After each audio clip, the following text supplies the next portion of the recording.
it's really a tie between talent and will. You know, I have seen gifted artists that are lethargic with respect to,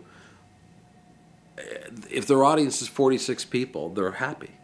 And there's a place and a great respect for that. So that's an artist with all talent and no will, in my view. So I think the combination, and I don't mean blind ambition when I say will. I mean will to find out, okay, I want to have this experience. I want to see where this is going to take me. I want to be open to change. I want to be open to interpretation and input and all those things that go with succeeding.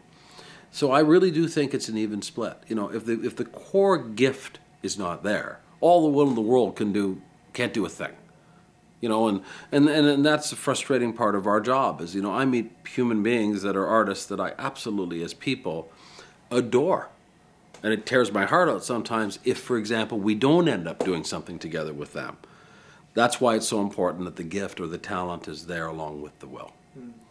I think the first thing, if you want to succeed in the business of music, is to be authentic. If you don't really feel it, and if it looks like a business where people make lots of money and have fancy cars and big houses and that's your reason, it's not the right one.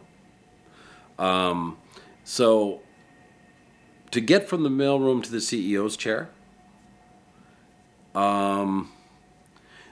it's a combination of business acumen and empathy. If you don't have, you're dealing in a commodity that's not a commodity.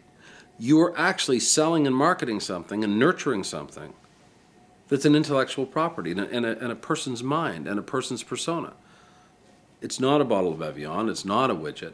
So empathy is extremely important in music, in the business of music, to have for human beings, any human being, but particularly for artists who are fascinating and fun people to deal with. So will is back again as a word. Empathy is very clear, and an authentic love for the music.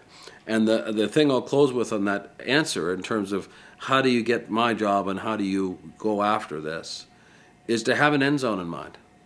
When I was in the mailroom when I was 20 years old, I didn't say, I want to be CEO by the time I'm 40. I didn't do that. I said, I want to be the CEO of this company and I want to run it because I love it when I'm ready to.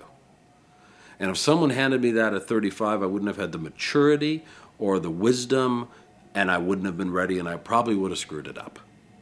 But it's so interesting that I never set a time limit, and I was actually 40 the year it happened. So things happen in their place and time but always, I think you always have to keep the end zone in mind. You know, along the way, chapters will happen, you know, but I think always keep one eye on the ball. I am so happy I'm making a career in music because I'm in touch with the fact that I wasn't good enough as a musician to be a rock star. So can I touch, feel, and be connected with music in my life every day? Can I bring the gift of that to my 4 kids and to my wife and my gift of enthusiasm and love for this? And is it important to me that they see that in their father? Unbelievably so. I mean, how blessed is that?